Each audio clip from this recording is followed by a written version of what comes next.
Itago niyo na lang po ako sa pangalan na Gwen.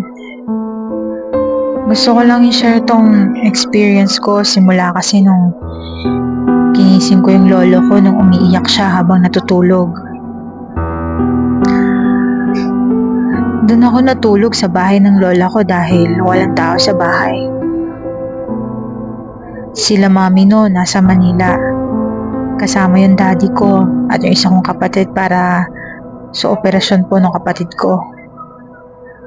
Bandang February 2018 lang yun nung ginising ko si lolo. Nasa kwarto ako nun habang sila lolo at lola ko kasama ang bunso kong kapatid ay natutulog sa sala. Kachat ko pa yung boyfriend ko nun habang kachat ko siya, parang may naririnig akong umiiyak na di ko ma-explain kung aso ba o bata. Di ko na rin siya pinansin. Pero di pa rin talaga tumigil kaya nagpasya na akong silipin sila lola ko sa salas na natutulog. Pagsilip ko, nakita ko si lolo ko na nakatagilid ng straight at parang nananaginip habang umuungol. Napasigaw ako kasi natatakot ako. Sabi ko, tay, nananaginip ka. Tumigil siya sa pag-ungol and tingin ko, nagising siya. Nilingon ko naman yung kapatid kong babae sa sofa na nagsi-cellphone. Naiinis ako nun kasi gising pala siya, di niya narinig si tatay na binabangungot na pala. Pinagalitan ko siya, Ma'am R, sabi ko, puwisit ka. Gising ka pala tapos di mo man lang ginising si tatay. Kung di pa ako lumabas, baka nabangungot na siya. Sa sobrang galit ko, napasigaw talaga ako, Ma'am R. Sagot naman sa akin ng kapatid ko, natatakot ako eh. Sabi niya, italata sa mukha niya, natatakot siya. Hindi ko na siya pinansin at pumasok na ako ulit sa kwarto. Pagpasok ko sa kwarto, tumayo si tatay agad at uminom ng tubig at natulog rin naman siya kalaunan. Noong mga panahon na yun, nakaramdam na ako ng takot kaya binuksan ko na yung ilaw at nagpicture-picture na ako. Naramdaman ko namang nagbukas yung pinto ng kwarto ko. Hindi ko na tinignan yun kasi nakahiga ako at nagpipicture para sana isend doon sa boyfriend ko. Maya-maya, nagsara ito. Kinabahan ako lalo kaya singilip ko. Akala ko si Lola ko lang yung nagbukas at sara ng pinto. Tapos sumilip pero pagtingin ko, walang tao.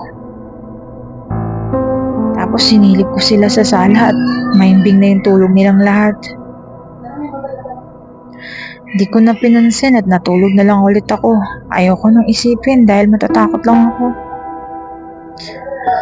A few days ago nun pala, dun ako natulog sa may sopa namin. Nakataas sa may ulo ko, yung isa kong kamay. Patulog pa lang ako. Pero yung diwa ko nun, alam ko na gising pa ako. Pero para bang naginip na ako. Yung panaginip ko, image ng boyfriend ko nakikita ko sa ibabaw ko pero puro itim lang siya. Itim ang nakikita ko pero sa utak ko mukha ng boyfriend ko. Ipinipikit ko yung mata ko kasi takot na ako nun. Di ko alam kung gising ako nun. Gusto kong tawagin si lolo ko pero walang lumalabas sa bibig ko. Bumibilis yung tibok ng puso ko at halos maiyak na ako. Naaalala ko yung kwento ng pinsan ko na minsan siyang na-sleep paralysis. Natakot ako nun, sabi ko sa sarili ko, ayaw ko pang mamatay. Naiiyak na talaga ako nun.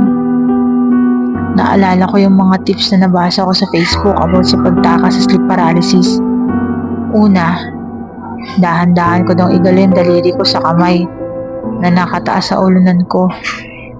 Doon ako nag-focus at nahirapan na akong huminga. Pinikit ko saglit yung mata ko at bumulong sa isip ko na, Lord, ayaw ko pang mamatay. Pagkasabi ko sa sarili ko noon, bigla akong naitaas yung kamay ko at nakahinga ng maluwag. After nun, nagdasal na ako. Kinabukasan, nakwento ko kila pinsan ko yon tsaka sa kapatid ko. Makalipas ng ilang araw sa kwarto na ako nakatulog dahil ayoko nang maulit pa yung nangyari sa sala nung natulog ako.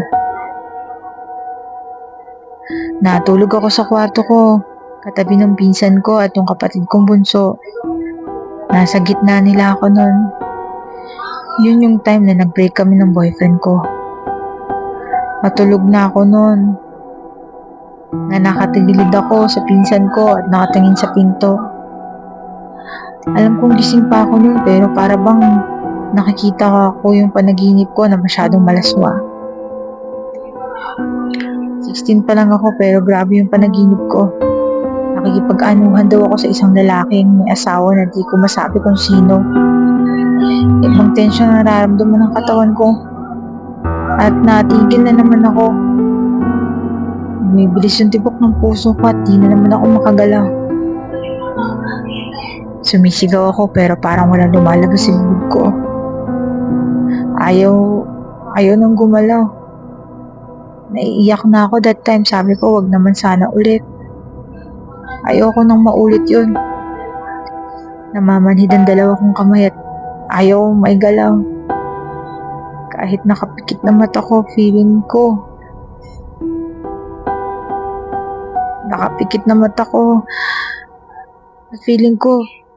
pinikit ko ulit to at sinabi sa sarili ko, Jesus name. At nakahinga na ako ng maluwag nun. Sunod-sunod na gabi na puro malalaswang napapanaginipan ko at madalas sa bahay na ako natutulog. Kahit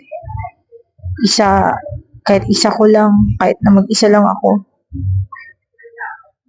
Nabibilib nga yung iba kong kaibigang lalaki, bakit daw hindi ako natatakot matulog mag-isa sa bahay. Sabi ni mami, ba't ako matatakot sa sarili kong bahay? Yung mga sinasagot ko sa mga kaibigan kong lalaki.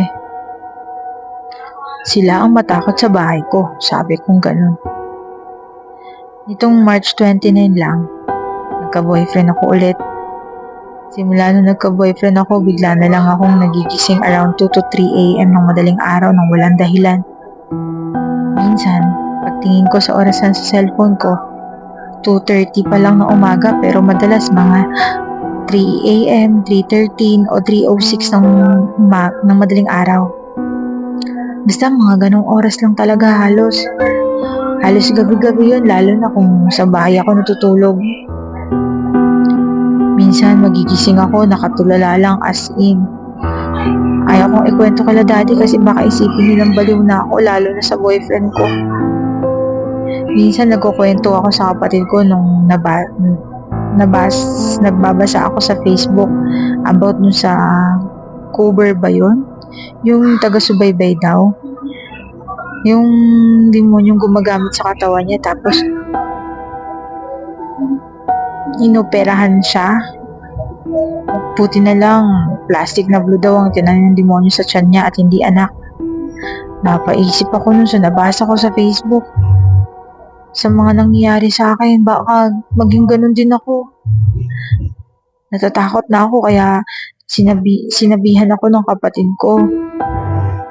Ayan ate, baka ganyan na rin sa'yo. Baka taniman ka na rin ng anak o plastic na blue sa tiyan. Huwag ka na kasing matulog na mag-isa sa bahay. Mamaya may demonyo pala o ano. Hindi niya na tinuloy yun dahil nakikita niya na natatakot na ako. Napaisip ako sa mga nangyari sa akin this past few days.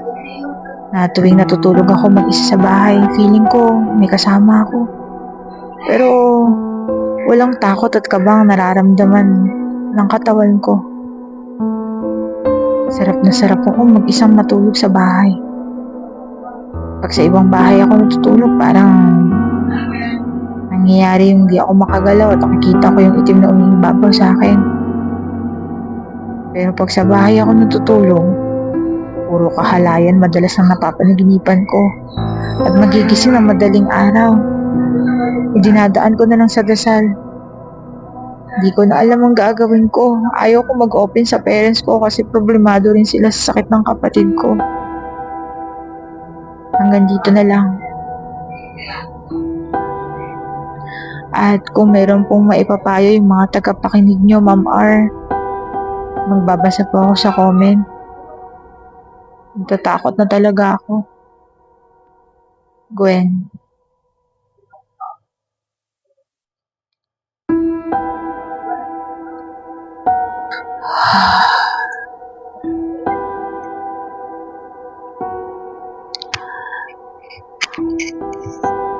Hello po, Ma'am R. Isa po ako sa mga mahilig makinig ng mga true horror story. At nakita ko po itong programa nyo at napansin kong bago pa lang kaya naisip kong ibahagi yung sarili kong karanasan na totoo kong karanasan. Talaga namang nakakatakot ang mga karanasan ng iba, oo. Naamin ko yon. Minsan nga pag nakikinig ako, napapanaginipan ko pa yung kwento ng iba. Kahit na hindi ako naniniwala sa mga kababalaghan. Yun na lang yung sinasabi ko sa sarili ko para di ako matakot. Tinatanim ko sa isipan ko na lahat ng mga kwento ay kwentong kutsero lamang. Hindi ako naniniwala. Pero biglang nagbago ang pananaw ko na ako na mismo ang maka-experience nun. Tago niyo na lang po ako sa pangalang May. Nung nag-aaral ako ng high school, marami ako nakikilalang kaibigan, barkada. Minsan, pag wala kaming lesson, mahilig kami magtambay sa ilalim ng puno. Likod lang ng aming paaralan yun. Hobby talaga ng mga kaibigan ko ang magkwentuhan ng kanilang mga experience at karanasan tungkol sa mga katatakutan. Siyempre ako, nakikinig naman ako. Pero hindi ako ganun kaseryoso sa kwentuhan nila. Minsan nga sinasabi ko pa sa kanila na ano ba kayo, matakot kayo sa buhay, wag sa patay. Para kay mga siraulo. Lagi silang bad trip sa akin dahil basag tip daw ako lagi. Hanggang nagsalita yung kaibigan kong babae. Tago na lang natin siya sa pangalang Jane. Bigla akong tinanong ni Jane na, what if one day maka-experience ka na lang ng mga bagay na di mo kayang may paliwanag, May? Anong gagawin mo? Sabay sabi din ng kaibigan kong bakla na itago na lang natin sa pangalang Bal. Nako girl, ewan na lang sa'yo. And good luck. Good luck na lang sa'yo pag ikaw naman naka-experience. Sabay, inirapan niya ako. Mga panahon na yun, natawa nilang ako ng mahina at napailing ako sa kanila. Naputol naman yung usapan namin nang marinig namin ang pagtunog ng bell. Ibig sabihin po nun, hudyat na pwede na kaming umuwi. Napatingin ako sa relo ko. Hapon na pala. Sabi ko, bumalik ako sa classroom para kunin yung mga gamit ko at bag ko. Medyo hapon na, nakarating ako sa bahay namin. Unang nagsalubong sa akin ang aming 4 na alagang aso. Sila na lang talaga ang loyal sa mundo. Sasalubungin ka nila mula sa pag-uwi mo na para bang mga bata. Hindi kasi mag-alaga ng aso yung nanay ko. Ayun talaga yung libangan niya. Yung tatay ko naman mahilig po sa mga halaman. Mano po ma? Sabi ko sa nanay ko. Tapos sabi niya sa akin, mukha daw pagod na ako. Sabi ko, mabigat lang yung pakiramdam ko. Siguro pagod na rin ako talaga.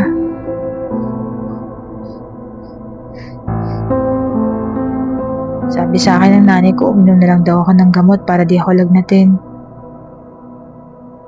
At ganun nga ang ginawa ko. Hindi ko rin maintindihan ang sarili ko dahil nung nasa school ako, ay okay naman yung pakiramdam ko. Makaramdam lang ako ng pamimigat ng katawan ko kung kailan pa uwi na ako. At dahil nga hindi maganda ang pakiramdam ko, nakatulog na ako ng diretso. Hindi na ako nakakain ng hapunan sa pagod ko. Yun din yung gabi na nakatulog ako na hindi ako nakakapagdasal na nakakapagpasalamat sa Diyos. Sa lalim ng pagkatulog ko, dinalaw ako ng isang matipunong lalaki. Matangkad, maputi, brown yung eyeball ng mga mata niya. Medyo may kulay din yung mahaba niyang buhok na hanggang balikat pa. Katamtaman din yung pula ng kanyang labi. Kung titingnan mo, sobrang perpekto ng mukha niya. Nakaupo siya sa gilid ng kama ko. Sa pagkagulat, nagising ako. Kasi naramdaman ko na may humaplos sa buhok ko. Pagdilat ng mata ko, hindi ako nakapagsalita. Nakatitig lang ako sa mukha niya. Hindi ko kayang ibuka yung bibig ko. Hindi ko man lang tinanong kung sino siya at paano siya nakapasok sa kwarto ko. Habang nakatitig ako sa kanya, hinawakan niya ang mukha ko at sinabi niya na, "Istorbo ko ba ang tulog mo?" Hindi ko maintindihan nga. Yung mga panahon na yun, Ma'am R, kung paano ko narinig ang boses niya kasi habang nagsasalita siya, hindi naman bumubuka yung bibig niya. Nababasa ko lang sa mata niya kung ano yung gusto niya sabihin. Hinawakan niya ang kamay ko at sinabi na matulog ka na dito. Dito lang ako sa tabi mo. Maraming gustong itanong yung utak ko pero parang may pumipigil sa akin. Para akong bata na naging sunod-sunuran. Lahat ng kanyang sinasabi, hindi ko man lang nagawang tumutol. Hanggang nagising ako bigla nang may narinig akong ingay sa kusina. Kinuha ko yung phone ko at tinignan kung anong oras na. 4:00 na ng madaling araw. At sigurado ako na ang nanay ko ang nasa kusina dahil maaga yung naghahanda ng bawal ko sa school. Gusto ko pang mahiga nun. Hindi dahil antok pa ako.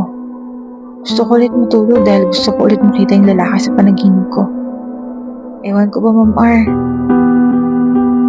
Ang unang gabi pa lang na nakita ko siya sa panaginip ko, parang gusto ko na ulit siyang makita. Akmang hihiga na ulit ako nang biglang namang pumasok ang mama ko sa kwarto ko. Sumigaw, "Tanghali na, bumangon ka na dyan, May. Baka malit ka pa sa school mo." Sabi ng nanay ko. Alam kong bad mood ang mama ko. Kasi di naman ganun ang ugali niya pag ginigising niya ako sa kwarto ng maaga. Yung umagang yun talaga ako natanghalian ng gising. Siguro dahil doon. Habang kumakain ako, halos di ko malasahan yung kinakain ko dahil iniisip ko pa rin yung gwapong lalaki sa panaginip ko. Napasulip ako sa relo ko. Nako, malilate na talaga ako. Kaya binilisan ko na lang kumain at uminom na ako ng tubig. Sabay takbo para kunin yung bag ko sa kwarto. Napangiti na lang ako nung naalala ko sa panaginip ko kung saan banda umupo sa kama ko yung napakagwapong lalaki. Medyo ginulo ko nga yung buhok ko sa pagkaaloka sa sarili ko na napatanong pa ako na ano ba ako? Ano ba ako, May? Panaginip lang yun. Mahinang sabi ko sa sarili ko. Mabilis na akong bumaba sa kwarto ko at nagpaalam kay mama. Nasa school na ako at recess na namin. Ewan ko kung bakit lagi naaalala kong lalaki sa panaginip ko. Ginulat ako bigla ng kaibigan ko. Hoy, tulala ka dyan. May problema ka ba? Tanong nila sa akin. Hindi sabi ko, wala. Sabi ko, hindi kasi ako masyadong makatulog kagabi. Nagsinungaling na lang ako. Hindi ako nagbanggit sa kanila yung tungkol sa lalaki sa panaginip ko. Baka pagtawanan lang nila ako at asarin na ninunok ko lang yung mga sinabi ko noon na hindi ako naniniwala sa mga maligno, aswang at multo. Uwian na ng hapon. Dali-dali na ako umuwi ng bahay dahil pagagalitan ako ng parents ko kung gabihin ako sa pag-uwi. Kasi hindi naman ganun kaigpit ang parents ko. Kasi may tiwala sila sa akin at yun ang ayaw kong sirain. Nagulat na lang yung mama ko dahil ang aga ko umuwi. Sabi niya, aba, ang aga mo ah. Sabi ni mama. Sabi ko naman, maaga kasi akong nakasakay. Kaya maaga ako nakauwi. Tuloy-tuloy ako sa kwarto ko at tinubad ko na yung uniforme ko. Nagpalit na ako ng sando at medyo maiksing short na pambahay. Hindi ko na naisipang lumabas pa ng kwarto dahil may mga tatapusin pa rin akong activities. Medyo nakaramdam ako ng init kaya binuksan ko yung bintana ng kwarto ko. Tanaw ko yung sunset na papalubog. Tumatama ang sinag sa kwarto ko. Napaupo ako saglit at kinuha ang kaperaso ng karton at ginawa kong pamaypay yun. Wala kasi kaming kuryente mga kasindak. Tamang solar lang sa gabi ang amin nagagamit. Ang bahay kasi namin nasa bukid, malayo sa mga kapitbahay. Kaya nasanay ako mamuhay ng simple at mapag-isa. Dahil sa sobrang busy ko sa pagpaypay, nagulat ako na may ibon na kulay green at yellow ang combination ng kulay na dumapo sa bintana ko. Katamtaman lang ang laki niya.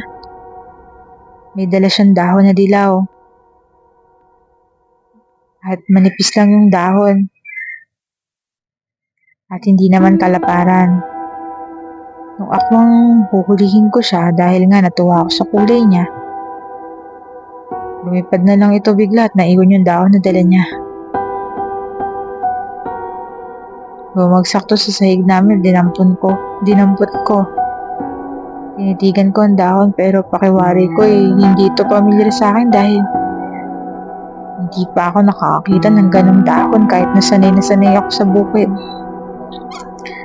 Naisip ko naman na baka wild yung ibon na yun. Endangered species. Baka gagawin niyang pugad yun nang naaksidente lang siya napadapo sa bintana ko. Pumutol na yung mga pag-iisip kong yun nang bigla na akong tinawag ni mama para kumain na raw ako. At yun nga, lumabas po ako sa kwarto para kumain. Tapos na akong kumain, tinanong ko si mama kung aakyat na ba sila sa taas para matulog. Up and down kasi yung bahay namin. Hindi pa raw dahil magkukwentuhan pa daw sila sa sala. 7 PM, nagpaalam na ako kay mama na aakyat na ako sa kwarto at mauna na ako matulog dahil dinadalaw na rin ako ng antok. Sabi ko, pagod ako. Paghiga ko po sa kama, Ma'am R. Hindi ko na rin po namalayan na nakatulog na pala ako sa pagod. At yun nga po, hindi ako nagkamali ng aking inaasahan. Nagsimula na naman akong managinip. At sa panaginip na yon, nakita ko ang napakagwapong lalaking yon sa ikalawang pagkakataon.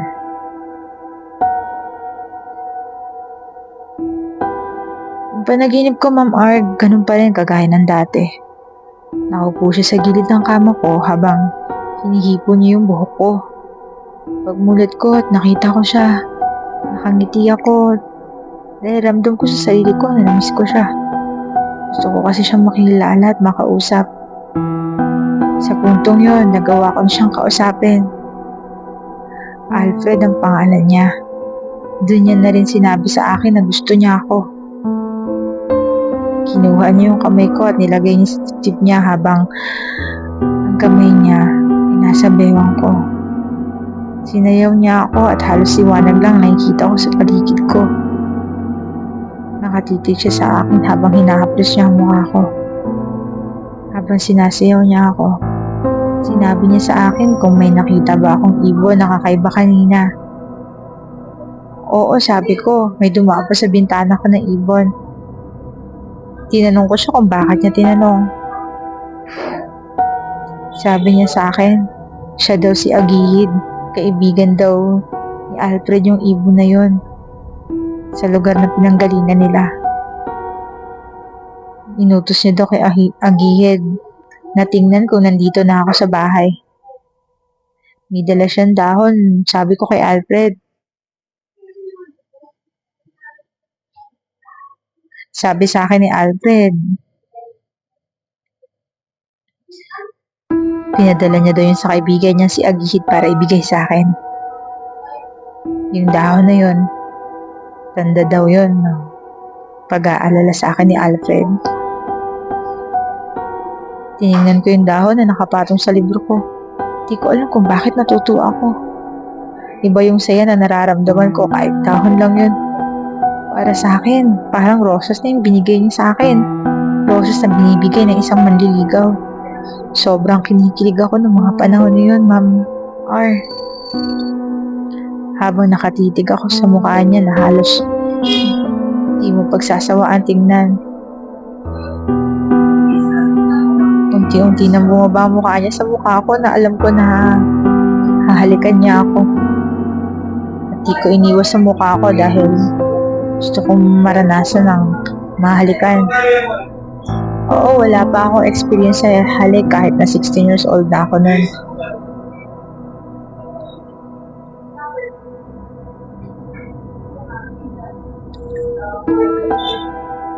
Takot kasi ako nung magpakilala ng manliligaw sa parents ko dahil stricto nga yung tatay ko. Baka mapahiya lang nung magtatangkang manligaw sa akin. Habang nakapikit ako, bigla na lang ako nakarinig ng malakas na katok sa pinto ng kwarto ko. Dahilan kung ba't ako nagising. Grabe, inis na inis akong bumangon sa kama. Nainis ako, hindi dahil sa pagkatok. Nainis ako dahil naputol yung moment. Naputol yung panaginip ko. Eh sabi ko, "Ma, bakit ba?" Galit na sabi ko kay mama. Sumagot yung mama ko, "Anak, ano ka ba? Ang lakas ng ungol mo. Ano ba nangyayari sa'yo? Binabagungot ka ba?" Grabe, nagulat ako na umuungol daw ako. Siguro po, mahinahon na sabi ko. Sige ma, siguro po binabangungot lang ako. Inom na muna po ako ng tubig. Sabay iwas ko sa sinabi ko sa kanila. Kasi baka magtanong na naman kung ano napagpanaginipan ko dahil ang mama ko mahilig maniwala sa mga pamahiin at mga ganyan-ganyan na elemento. Pagkatapos ko uminom ng tubig, kinuha ko yung phone ko. 2:00 ng madaling araw. Gusto ko pang matulog pero di na ako makatulog pa. Na-imagine ko na lang yung panaginip ko. Doon ko naramdaman na mahal ko na siya kahit 2 gabi pa lang kami nagkikita sa panaginip ko.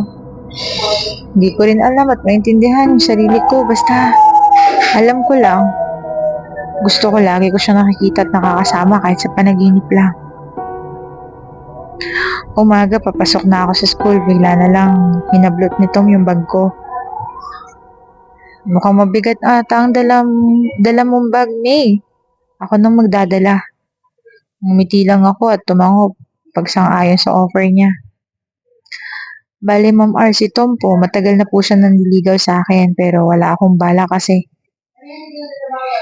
hindi ko po siya kayang bigyan ng chance.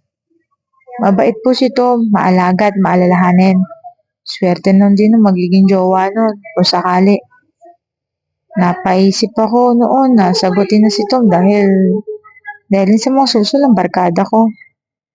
Oo, nahulog na rin ang loob ko sa kanya pero biglang dumating yung estranghero sa panaginip ko kaya minabuti ko na munang hindi muna sabihin kay Tom yung tungkol sa sagot ko sa kanya. Dahil alam ko sa sarili ko na mahal ko na yung lalaki sa panaginip ko. 2 gabi hindi nagpakita sa akin si Alfred sa panaginip ko. Grabe, sobrang lungkot na lungkot ako nun. Kasi baka panaginip lang talaga yung lahat. Natakot ako na baka hindi talaga totoong nangyayari sa buhay ko na may Alfred na nagpapakita sa akin na wala talagang Alfred. Araw ng Huwebes, pumunta sila Tom sa bahay ko. Kasama yung mga babaeng kaibigan ko dahil marami kaming prutas. Isa rin yung sadya nila. Isa pa, may project kami na tatapusin dahil ako ang leader nila. Habang ginagawa namin yung project, hands-on din si Tom para sa akin. Natutuwa nga ako dahil ganun siya kaalaga sa akin. Grabe, pinupunasan niya yung pawis ko. 1:00 ng hapon, natapos namin ang ginagawa naming project. Nagpaalam na rin umuwi yung mga kaibigan ko at si Tom. Sabi ko, see you. Nakangiti po ako nang sinabi ko kay Tom yon. Habang hawak ni Tom yung kamay ko. Tango at ngiti lang yung ginanti sa akin ni Tom habang tanaw ko ang mga kaibigan ko papalayo. Bigla akong kinalapit ni Mama. Aalis daw din sila Mama at pupunta sila sa bayan. Bibili daw ng stocks namin sa kusina. Tumango na lang ako, tanda na pagsang-ayon. Mga alas 4 na kami mga alas 4 na daw makakauwi si Mama, dagdag niya. Tumango na lang ulit ako. Gusto ko rin mapag-isa, no? Dahil gusto kong makapag-isip-isip. May kirot pa rin kasi sa puso ko kasi 2 gabi nang hindi ako dinadalaw ni Alfred sa panaginip ko. Nakaalis na si Mama at umakyat na ako sa kwarto ko. Habang sumusuklay ako ng buhok ko, may kung anong malamig na tumikit sa balat ko. Paglingon ko, si Alfred. Oo, Ma'am R. Si Alfred po. Hindi po ako nananaginip sa pagkakataong to. Grabe, nalaglag ako sa kama ko noon sa sobrang pagkabigla. Nanginginig yung mga tuhod ko, feeling ko wala akong lakas. Sabi ko, nakatulog ba ako? Para makita ko si Alfred. Sabi ko pa, sana magising na ako kasi natatakot ako. Ayaw ko kasi siyang kausapin nun dahil nga may tampo ako sa kanya. Lumapit siya sa akin at nakangiti. Sabi niya, hindi ka tulog. Gising ka, sabi niya. Grabe, Ma'am R. Sobrang umiiyak na ako sa tuwa nun at sa takot. Hindi pa rin ako makapaniwala na nagpakita siya sa akin. Hindi pa rin ako makapaniwala na totoo siya at hindi siya panaginip. Nagpakita siya sa akin ng personal, Ma'am R. Grabe, para akong nasa fairy tale nun. Iniwas ko ang tingin ko sa kanya habang tinatayo niya ako galing sa pagkakabagsak ko sa kama. At pinaupo niya ako sa kama. Bakit di mo ako magawang tingnan? Tanong niya sa akin. Sabay hawak niya ng kamay ko. Hindi pa ako nagsasalita. Tumutulo na yung luha ko. Ewan ko ba, pero pilit kong pinipigilan yung pag-iyak ko pero di ko magawa. Tinanong ko siya kung bakit 2 gabi na siyang di nagpapakita sa panaginip ko. Kinumpronta ko siya na parang galit na girlfriend. Diniretso ko siyang tingnan. Seryoso talaga yung mukha ko. Pero sinagot niya ako, May, hindi tayo magkapareho. Nagsalita siya na hindi na naman bumubuka ang bibig niya at hinahaplos sa mukha ko.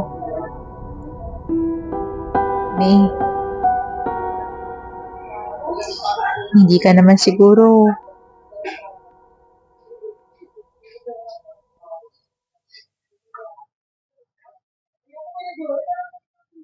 bulag. May engkanto ako. Pagdiretso niya po sa akin nun, Ma'am R. Sinabi niya pa na hindi tayo pareho ng oras. Sa tuwing naaalala kita, inuutusan ko yung hangin at mga ibon para ipasilip ka. May isa akong prinsipe. Maraming nakabantay sa akin. Gaya ngayon. Sana mamaya pa ako magpapakita sa iyo na gabi pero hindi ko na kayang tiisin pa yung nararamdaman ko. Hindi ko na kayang tiisin yung nararamdaman ko dahil nararamdaman ko rin yung nararamdaman mo sa akin, May.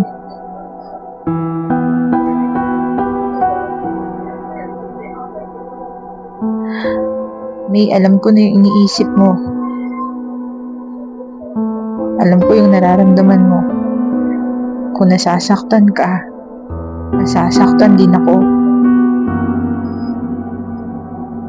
Dire-diretso niya akong sinagot, Ma'am R. Sabi niya pa sa akin, tumakas lang ako, May, para makita ka. At dapat sa tamang oras, makapasok na ako sa lagusan.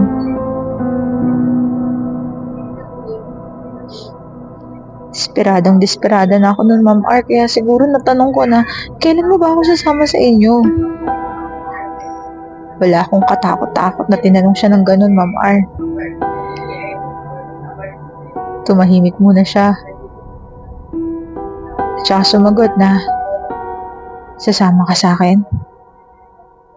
Tanong niya sa akin.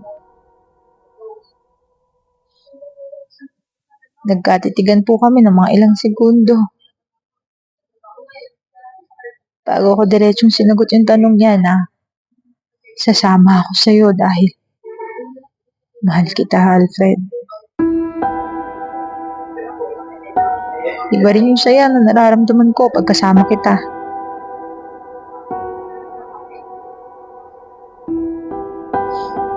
Hindi ko na maalala pa yung usapan namin. Habang wala sila mama nung nasa bayan, andun lang sa tabi ko si Alfred. Yakap ako at laging hinahaplos yung ulo ko. Hindi ko na inisip kung anong klase siyang nilalang. Basta ang alam ko, mahal ko siya.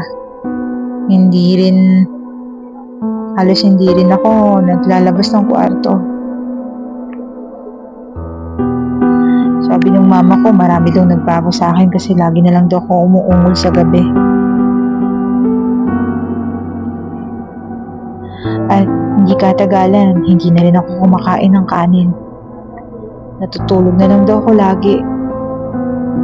Kasi patuloy pa rin ang pagpapakita sa akin ni Alfred sa panaginip ko.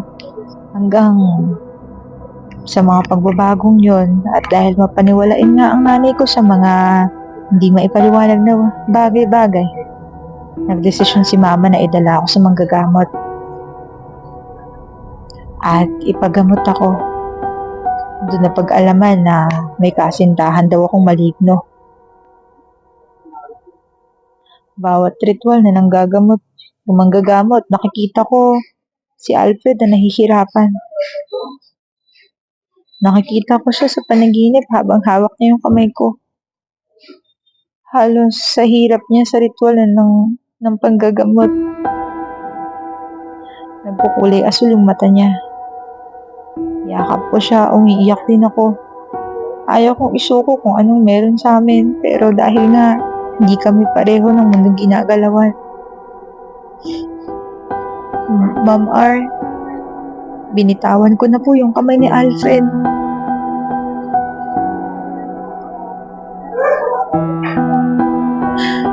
Sobrang umiiyak ako noon sa sobrang sakit at pagdurusa. Sinabi ko pa na, Alfred, bumalik ka na sa inyo. Nang ikaw lang, huwag mo na akong isama. Marami kang dapat gampanan dahil prinsipe ka ng iyong kaharian. Kahit may mga tulo sa pagitan, matutulis sa bagay sa pagitan naming dalawa. Sabi ko, iisipin ko pa rin na palagi siyang nandito kasama ko. Iisipin ko na Nasa tabi ko siya pag tuwing lalakas ang ihip ng hangin.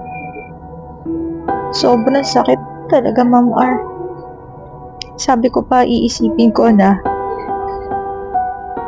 galing sa kanya yung mga dahon na tinadala sa akin ng kahit na anong ibon. Nakikita ko na rin yung lagusan. Alam ko na kapag pumasok ako doon ay mamamatay ako sa mga mundo natin.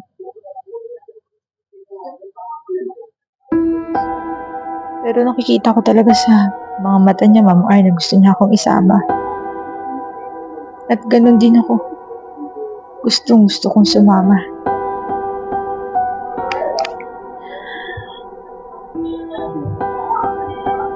Sabi niya sa akin, pag hindi daw siya nakabalik, ay mamamatay daw siya sa takdang oras. Parang alam ko na. At nakikita ko na rin yung lagusan na unti-unti nang dumidilim, kaya ayaw niya man pong pumasok mag-isa. At nangungusip ang mga mata niya na gusto niya akong isama ay tinulak ko po siya papasok ng lagusan. Lagusan na dalawa sana kaming papasok.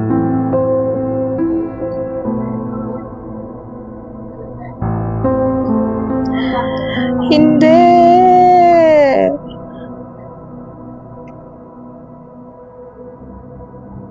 Isang malaking tinig na sigaw ni Alfred.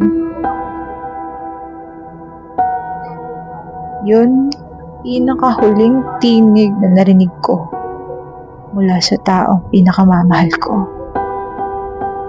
Mali. Mula sa maligno, engkanto, o anuman na pinakamamahal ko.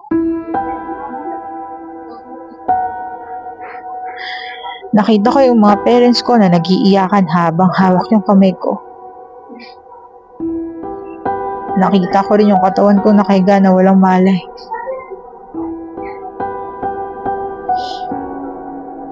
Umakyat ako sa kama at humiga sa katawan ko kasi yun lang yung naisip kong paraan para mabalik ako sa katawan ko, katulad ng mga nakikita ko sa palabas. TV ng classmate ko pag nanonood ako ng palabas sa kanila. Di ko na po maalala yung mga susunod na nangyari.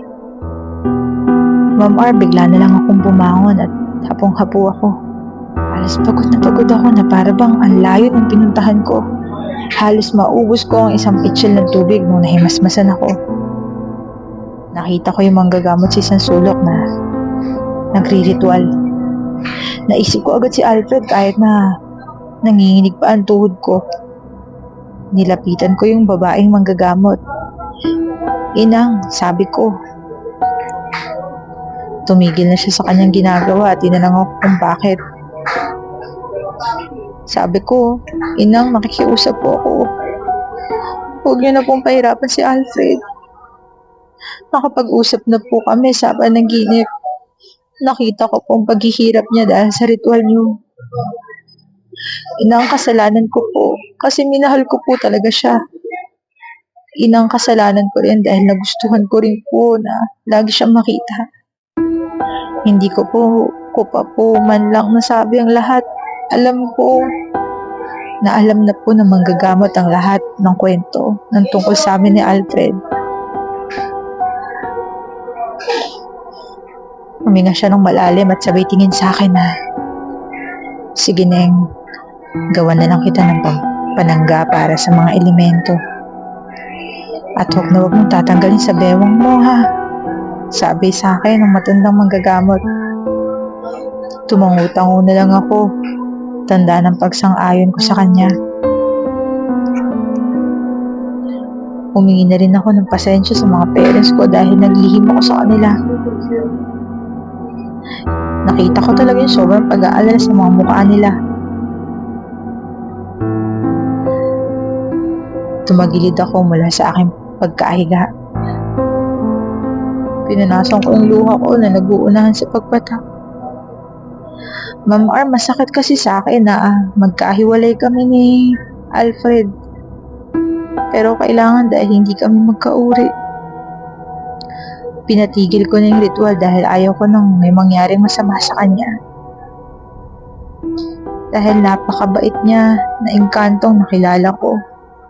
Di ko pinagsisihan na minahal ko siya sa maiksing panahon, Ma'am R. Hanggang dito na lang mga tagapakinig ng programang ito. At totoo po itong kwento na to. Salamat po sa pagbabasa. Medyo, Ma'am R, mahaba po ito dahil hindi din po siya ganun nakakatakot. Pasensya na. Gusto ko lang pong i-share yung una at huli kong pag-ibig. I-share ang unang tao nagpatibok ng puso ko.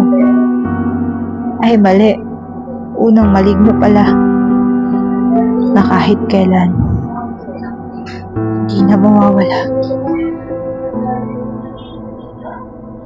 ng parte at lugar sa puso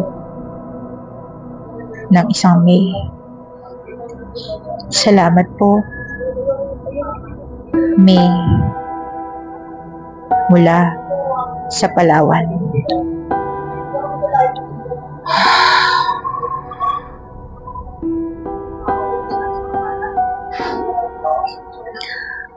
Magandang araw mga tagapakinig ng programang ito. Meron ka bang kwento na nais mong ibahagi sa amin? Totoong karanasan, engkanto at kung anumang kwentong kababalaghan, maaari nyo lamang pong itong isend sa aming official email na creepyorkim@gmail.com. Marami pong salamat.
Meron ba kayong karanasan na nais nyo ibahagi sa amin?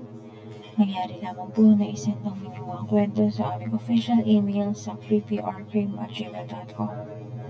Hanggang sa muli mga kaibigan.